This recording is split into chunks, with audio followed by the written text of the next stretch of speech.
Miren con quién estoy. Estoy con Renaud. I don't know how to pronounce your name. Salmon. Salmon, as you want. Renaud Salmon. Suena mucho mejor. Que él es el director creativo de Amouage. Saben con las marcas de las cuales más me preguntan. Y les tengo al mero con ustedes. Renaud, thank you very much. Thank you for having us here in your beautiful, private room in ScentXplore. You are releasing 3 new fragrances. I mean, they're already released and people are loving it, especially because of the.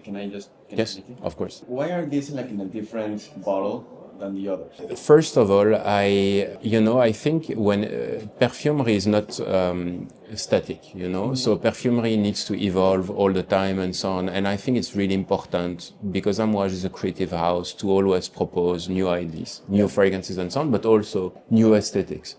And this type of aesthetic is something that I've been very convinced about since the day I joined Amouage. And when I moved to Oman, I realized, that the idea that I had of the Middle East, where everything is a little bit bling bling, with a lot of gold, with a lot of ornaments and so on, that idea that I had of the Middle East was not actually that much anymore.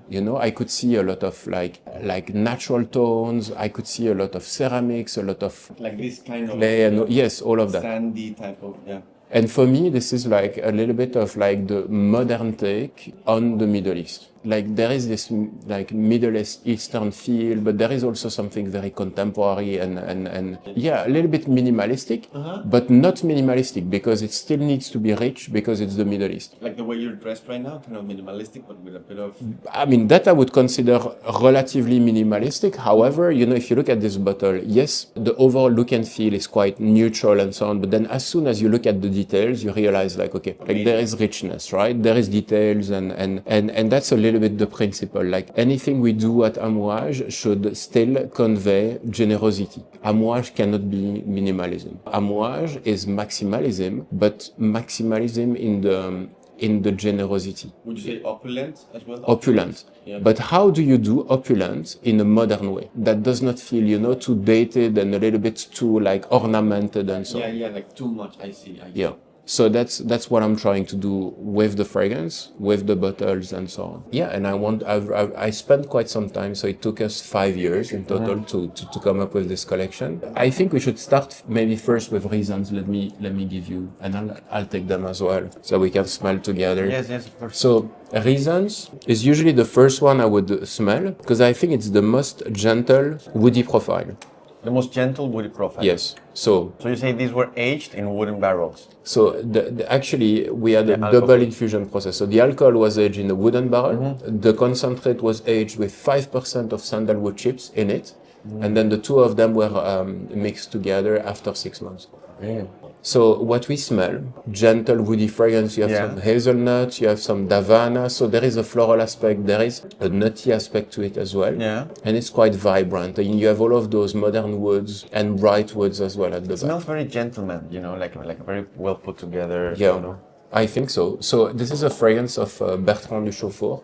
And I think Bertrand has made, for example, Jubilation 25, Jubilation 40 for Amouage. So you can understand that he's someone who has actually great taste when it comes to those type of relatively classic construction. Yeah, that type of DNA. Yeah. Second one that I like to smell is Luster. Which one are you wearing today? I'm wearing something I'm working on. Okay, so it's secret then. Yeah. Actually, I'm curious to get your opinion about what I'm wearing. I'll after we get you a sample. Thank you. So Luster was created by Julien Rasquinet. You know Julien Rasquinet? Yeah, of course. And Paul Guerlain. So the two of them worked together. And in my mind, this is really like a gold fragrance. Gold fragrance? Yes, from a color point of view, because it has a lot of gold ingredients. So you smell cardamom at the top, then vanilla, orris, and sandalwood, a lot of sandalwood. When I smelled them, this was just from first impression in Cannes, this was the one that I liked the most, just from smelling it, off the top. It's very creamy. And the cardamom is one of my favorite notes, that type of spicy, but with the vanilla, it's beautiful. So that's the second one. Está buenísimo, tienen que probarla. And the last one is called Outlands. Outlands. This is by Cecile, right? By Cecile, yes. How do you choose which perfumer to work with? Because I know you work a lot with Julian and with Cecile. And Quentin. So I think it's just a question of affinity.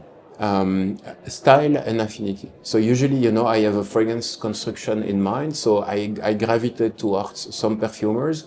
Like for example, Cécile, you know, she does not like to be limited to that. I understand. However, she does ambery fragrances like no one else, you know, like, and so if I have like an ambery construction in mind and so on, I think naturally I might actually go for Cécile, but also it's just a question of affinity, you know, and what I realize is that I tend to work with perfumers who are more or less my age. Okay. Because we have the same references, you know, when we talk about movies, when we talk about... Yeah, you kind of, feel... Yeah. We understand each other quite well, but it's not always the case. I mean, for example, Bertrand has like 40 years of experience in perfumery, much more established and so on, but I think we have the same type of sensitivity, and personality, That's nice, sensitivity. So this is Outlands. This is by far the one that, I mean, is like, from a sales point of view, it has been received so well. When you create a fragrance, do you think of the final customer or do you think for yourself?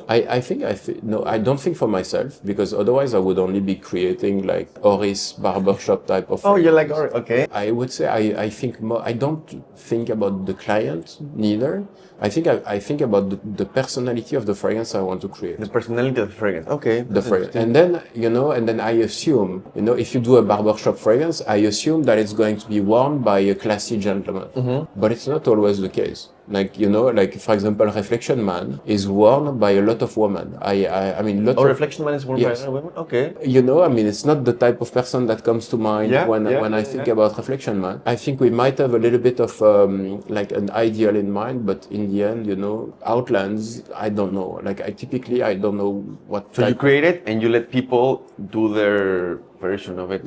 I think what I wanted is for Outlands, more than appeal to a specific person, I wanted to put something out there, very unique, very qualitative, a big ambery fragrance that contains a lot of patchouli, because we did not have a lot of patchouli-based fragrances at Amouage. So that was the intention. Like I told Cécile, patchouli, like patchouli amber. Yeah. Because patchouli amber, you know, is a little bit like, if you think about, you know, like Angel and so on, like Angel is like patchouli maltol. So two blocks clashing together. Like you get the earthy woodiness of the patchouli, and then you get the sweet addiction of the maltol. I wanted to do that, but differently. Okay, so I talked with Cécile, like, how do we get a construction that has actually the energy of something like Angel, but at the same time, that feels extremely refined and very Amouage. So instead of doing maltol, veltol, and all of those sugary notes and so on, we go for an amber that has the same kind of sweet addiction, but in my mind, much more qualitative. So an amber is labdanum, styrax, vanilla, a classic amber accord. You balance that with patchouli, but like very earthy, woody patchouli, soily type of. And you know, but that's something super interesting in perfumery. Like if you use one, let's say like dirty ingredient like patchouli, you know, patchouli is a bit difficult as an ingredient. You mentioned it's like earthy and soily and so on. It works a bit like salt and sugar. If you put a lot of that and you put a lot of like addictive and pleasant notes and so on, the two of them will balance each other. So the more patchouli you will put, the more actually you can like neutralize. So you neutralize, but then you do it with two blocks that are very big. And this is when you create like this kind of equilibrium and a lot of energy comes out of it. You know, I think visually you can imagine. If you do an equilibrium, you could do it with two small weights, not a lot of energy coming out of it, or two big weights. And I see, I understand. Wow, that's... And if you have two big weights in balance, the tension and the energy is super high. And I think this is what you smell in Outlands. So it's really those two big blocks. And every time with Cécile, we were saying, okay, add more patchouli. She adds more patchouli, and then the fragrance becomes like very patchouli heavy. So you need to add Then add more amber. I see, I understand. Add more patchouli, add more amber. But then all of a sudden, if you remove, for example, the patchouli from Outlands, it's going to feel overtly sweet. Like you don't want something sickly sweet. However, if you don't have that, if you just put a little bit of amber, then the fragrance is going to be tiny, you know, and you want a big fragrance. So this is the work that we've done with Cécile. Wow, that's beautiful. That's beautiful. Renaud, thank you very much. Pleasure. Thank you, sir.